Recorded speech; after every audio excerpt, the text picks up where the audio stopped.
আমার একটা জিনিস বুঝে আসতে আছেন, আপনি বিরিয়ানি দিলে সমস্যাটা কোথায়? বিরিয়ানি কি মানুষে দেয় না মসজিদে? আপনি শুধু বিরিয়ানির হিসাব করলে তো হবে না, দ্রব্যমূল্যটার দিকে তো চাইতে হবে। বিরিয়ানি রানতে কত লাগে?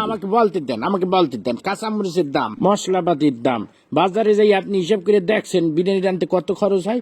আপনি খালি বিরিয়ানি হাঁটতে আসে বিরিয়ানি রানতে বর্তমানে যে খরচ হবে ওইটা দিয়ে ঢলঢলা খিচুড়ি আপনি 50 জন মানুষ এক পুরো গ্রাম ধরে আপনি খাওয়াই দিতে পারবেন। বুঝলাম না, প্রতি বছর ইফতারির সময় আপনার এত হিসাব করবোই তো, সমস্যাটা কি আপনার? আপনি খালি খাওয়ার হিসাবটাই বুঝলেন, আপনি দ্রব্যমূল্যের হিসাবটা বুঝবেন না। আপনি কি মনে হচ্ছেন আমি কি বহুত টাকার মালিক হয়ে গেছি? হ্যাঁ, এখন যত কামাই তত খরচ। এই যে আপনার মসজিদে প্রতি মাসে ইমাম সাহেবের বেতন না দিলে ইমাম সাহেব চলবে কেন? থামেন, আমার কথা বলতে দেন। আবার এই যে রমজান মাস আইছে, তারাবি পড়াবে, হাদিয়া দিতে হইবে না? আমার খরচ কি কম? ফেতরা দিতে হইবে, জাকাত দিতে হইবে। শোনেন একটা কথা, রিজিকের মালিক আল্লাহ। আল্লাহ আপনার ধন সম্পত্তি দিছে, ধন সম্পত্তি দিয়ে আপনার পরীক্ষা লেতে আছে। এই টাকা পয়সা যখন তখন আল্লাহ লইয়ে যেতে পারে। আপনি এই টাকা পয়সা আপনার জানে সৎকা করবেন, ফেতরা দিবেন। মুসলমান হিসেবে এটা আমাদের সকলের দায়িত্ব। সবাই বয়ান করে বোঝানো যায় না, বুঝছো?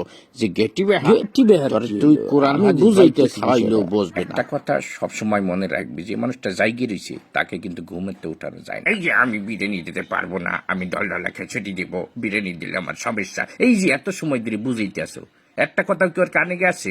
ও শুরুতেই বসতে আছে যে আমি ডলডলা খেচুটি দিব, আমি বিরিয়ানি দিব। আপনি কতক্ষণ ধরে বুঝাবো আমি? এদিক টাকা শোন, আমি গত বছর আমি পুরা গ্রাম বইটা আমি বিরিয়ানি খাওয়াইছি না, পুরা গ্রাম কোনো ঝামেলা হয়েছে। আমি শুধু আমাদের মসজিদ না, আমি ভাগ করে দিছি। আমি পশ্চিম পাড়া মসজিদে দিছি, উত্তর পাড়া, দক্ষিণ পাড়া সব মসজিদে আমি ডেক করে বিরিয়ানি পাঠাই দিছি। কোনো সমস্যা হয় নাই, শর্টও পড়ে নাই, সবাই তৃপ্তি সহকারে খাইছে। আমার মনে হয় আমার মতো সভাপতি এই মসজিদে ইতিপূর্বে আর আইসি কিনা আমার জানা নাই।